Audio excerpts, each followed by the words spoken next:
Slightly different today. I thought I would give you the history of Wherstead Park. Some of you may have been here before. In fact, there are a few of my clients here. And some of you may not know Wherstead Park at all. Attached to this modern building, there is a Grade 2 listed mansion behind us. So I thought I'd give you a little potted history of Wherstead Park. There's no records that exist to determine the earliest period in history when there's actually a building of any significance on this site. But a Rear Admiral Ellis Brand purchased the property in 1714 for £460. In 1819, the Harlands left Wherstead Park to Lord Granville and let it to Lord Granville for £1,000 per annum. It was this time that Wherstead Park pretty much became a party venue. In its prime, Wherstead Park required a staff of 28 to run the house and the grounds, as well as 4 gamekeepers. Today you get me to run it. It was in 1948 the property was purchased by Eastern Electricity, and for the very first time in its history the house was used for other purposes than that of a residential home. After many mergers and name changes, TXU, Powergen and finally E.ON, Wherstead Park was purchased by the East of England Cooperative Society in 2008, and the next chapter of Wherstead Park began. The building in itself is too big for what we want to use it for, so the co-op occupied the top floor as its headquarters, and we have 68,000 square foot in total, so we have 2 other floors that are available for businesses to occupy as their own business premises. In addition, we have this amazing full-height central atrium, and literally attached to this building is the Grade 2 listed mansion house. And I often refer to it as going through the back of the wardrobe into Narnia, because you've got this opulent environment attached to this very modern contemporary space. It's very, very special. In the last year, we've invested around about £150,000 in AV and technology, which you can see we're using some of it today, including a very robust stage. I believe this puts us in a different league to our competitors, and it's my vision that we will be the best in the business in the marketplace. And I'm very fortunate to be supported in my quest by Nexus AV, who operate all my gadgets and gizmos that we have here today, and Patricia Sharman and Company, who run my catering services on site. To further endorse our brand and position ourselves as market leader, we've recently joined the MIA, which is the Meetings Industry Association. This is a nationally recognised organisation that only supports and recommends venues that have gone through the rigours of its AIM accreditation.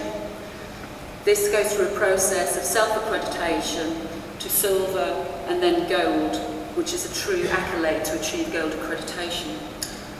We're currently going through that at this moment in time, and to put this into context, we'll be the only venue in a 40-mile radius that will have achieved AIM accreditation, of which we will be tremendously pleased and proud to have.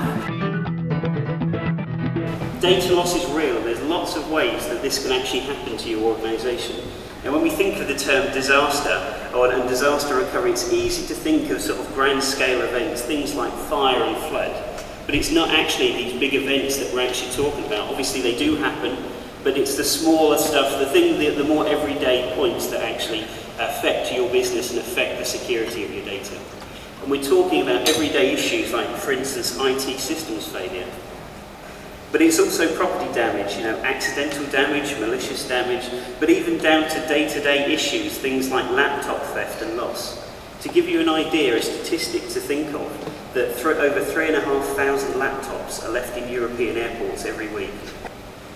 Not only that, there's a lot of security threats out there as well, so viruses, Trojans, malware, spyware, all of these different areas that can affect your business's data. And it's imperative that you take means to ensure that this is backed up. And one of the most human of all is accidental deletion. I think if we held our hands up, we'd all honestly say that at some point or another, we've all pressed the delete button and 5 minutes later thought, I really wish I hadn't done that. That email's gone, that file's deleted, it's easily done. We've all done it at some point or another. For instance, what would happen if one of the systems affected by an outage was that your email server went down? If you rely on that for your quotes, for your orders, for your invoicing, with that gone, that's you down. So it's loss of revenue, loss of profit for your business. And if you're a services-based company as well, something else to bear in mind is the legal implications as well. So if you've defaulted on any of your SLAs, you might incur some financial penalties. But one of the biggest things that I'd like to highlight to you today is that it is much more cost effective to put measures in place before you have a failure than it is after the fact. For the simple reason that if you have a data loss incident, you actually have to employ specialists to come in, and those specialists don't come cheap. So it's much easier to address it up front rather than after the fact. My area of specialisation is cloud computing. So we're going to go through one of the ways that you can actually take steps to prevent that. So for instance, using the cloud and also hardware, if that's the route that you choose to go down, one of the things that you can do is you can back up all of your laptops, all of your servers, and also all of your email. So everything that you have can be backed up completely seamlessly. Your users would never even know it was actually taking place. It's all done during the normal course of the day. And then, this is where the cloud part comes in, for complete disaster recovery. That information can also be stored out in the internet or the cloud. So that for the complete systems recovery side, even if that site, that appliance went down, all of that information is still safe. The idea with this is if you're sitting out there thinking, it won't happen to me, or I hope it doesn't happen to me, the big key point here is disasters do happen. Sooner or later, systems will fail, and the damage to your business, if you've not taken steps to address it, can be irreparable. And obviously the piece from ourselves is using cloud computing, we can actually help drive down the cost of that. And the big message here, guys, is that cost-effective disaster recovery is within everyone's budget. If you think you can't afford this and that it's for big business, it's not. Every business needs to take steps to protect their data to make sure that they can continue to function. When we look at our businesses, we have to take into account the staff and the employees that we have working for us. They're either doing a good job or they're not. Even if they are doing a good job, there are always improvements that can be made. Things could be better. And if staff are not doing a good job, things can certainly be better. But making things better means making changes.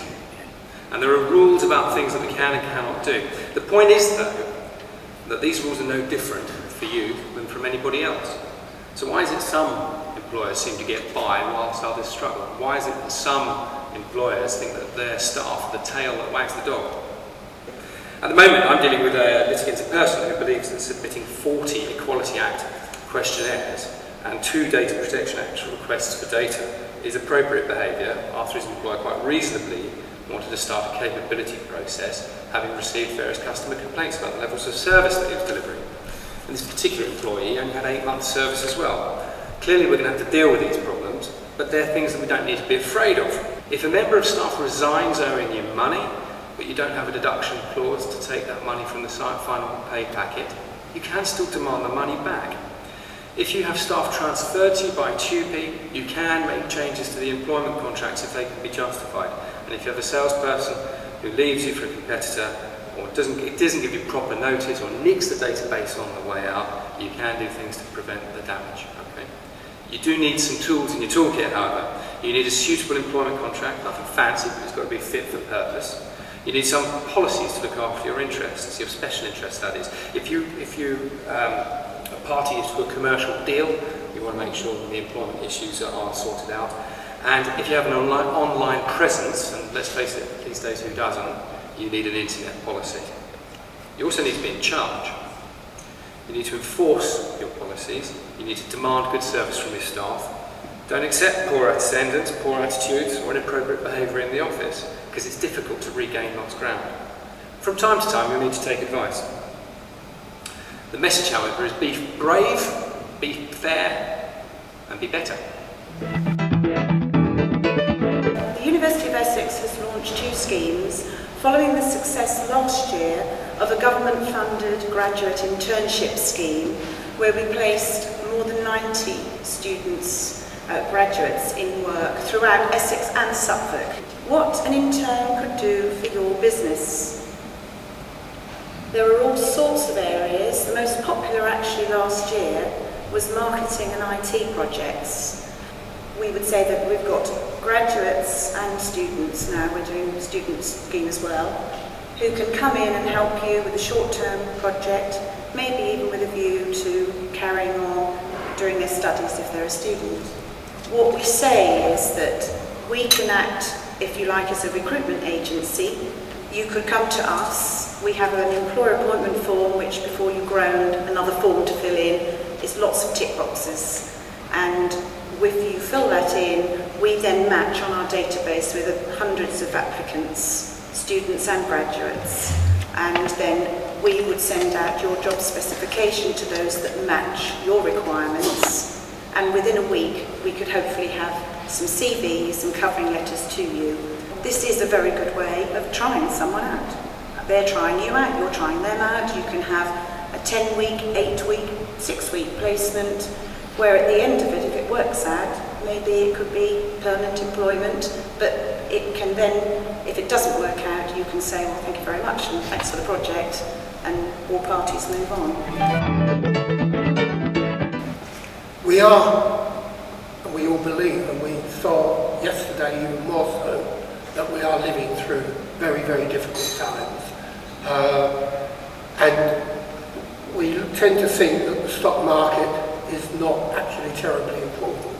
But when the market has crashed this week over 5% already, you realise that everybody is extremely nervous. It is difficult times. You do need partnerships and collaborative working. Ipswich Connects will actually, or Ipswich Connected, sorry, will actually bring to the table to help us all through these difficult times. Ipswich Borough Council, as you probably know, many of you know, there's a new administration took over in May. And one of the very, very first things we did is to recognise the importance of the private sector and business to the economy of Ipswich, and to a greater extent it also means the economy of Suffolk. So we can offer advice, we can offer support in finding premises, we can do all the things that we should have been doing and haven't been doing, and they're back on the agenda in the process to carry on doing it. Being mayor of Ipswich is an incredible privilege.